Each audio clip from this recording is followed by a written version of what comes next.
lights all the way up. Maybe I should get you up to date on the old Saab. The Saab I've had for 2 years that I knew I bought as a rust bucket, and I thought, I'm not going to revive it. Well, as you can see, the engine's out. It's over there.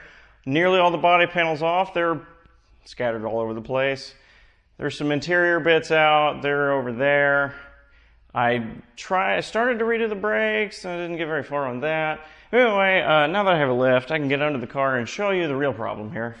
So, as you can see, this part right here, solid.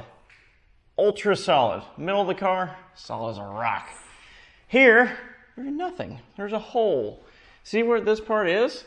This is under the engine. Yes, this hole here is where the body meets up with the subframe, the engine. This is more holage, and as you walk on back, oh my God, the whole thing is entirely holed. And then back here, yeah, see where the suspension meets up with this, which is where the lift is holding it up? Not the best place. This is also a hole. As you can see, just the weight of the lift is pushing up on this and making me feel really uncomfortable standing underneath the car. Yeah, there should be something there. There should definitely be something there. There isn't. Over here, yeah, as you can see, it's mostly just rust holes everywhere. Everywhere there's rust holes. And it wouldn't be so bad if it was just cosmetic rust holes, but yeah, this is where the suspension meets up. This hole here, that's where the seat belt mounts to the floor. Same on this side. Seat belt spider, oh God, spider. Seat belt mounts to the floor right there. Suspension nearly being pushed through the floor by the weight of the car. Once again, still a little worried about that. So I have made a decision about this car. It requires a lot of work. Also, while I was taking the engine out of the car, I may have possibly bent the input shaft on the transmission. Nobody told me there was a shield there, and I worked very hard to get that out of there. Oh God, what did my hair just rub against? Ugh. I don't like to be under here, it's gross. Anyway, the decision I've made in the car is to just give up on it. You know, not do any more work on it. It's a complete waste of time. This is totally unsalvageable. I mean, I could get historic plates on it and drive it like this. I'd have to fix the brakes first, get the engine back in and running, and get all the body panels on. That's a lot of work when I say it like that.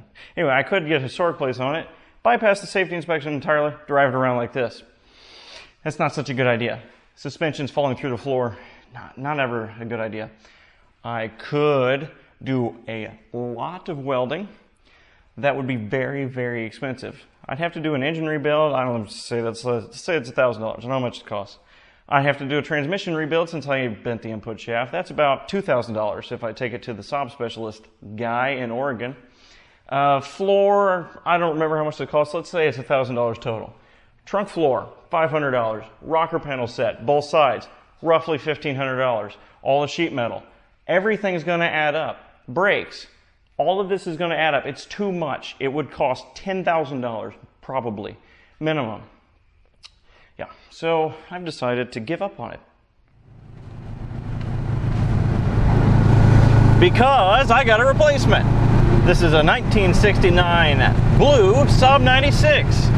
You're right, it's exactly the same year, model, and color as my rust bucket, which means it's now being repurposed as a parts car. And you might think a rust bucket like that might not have many parts to give, but it does. I've only had this car for about a month. Actually, it was about 2 months. And I've already taken off basically the front of the car and put it on this one because this one had been in a front-end collision. I've taken off this, some bits of the engine, some other little things here and there.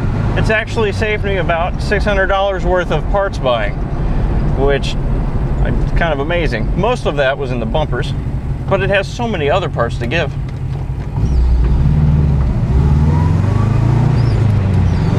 So no, I didn't buy a rusty piece of crap for no reason at all, although it took me 2 years to find a purpose for it. This car, as I already said, I've had for about 2 months. Came from Pittsburgh, and it's good. It's not great. It's a deluxe model, which gets me a tachometer and these fancy headrest inserts. It has a couple of rust holes in the floor. It has a little bit of body rust on the outside. It's not perfect. It has leaking valve cover gaskets. It needs a little bit of work, but most importantly, it goes, it stops, and it steers. And I'm driving it right now. And that is so much more than the current one I have can do. More videos are to come about this car. Probably not going to be silly ones. I'm probably not going to take it to a drag strip or anything ridiculous like that. I'm just going to drive it. I'm going to enjoy it. I'm going to fix it up a little. More to come.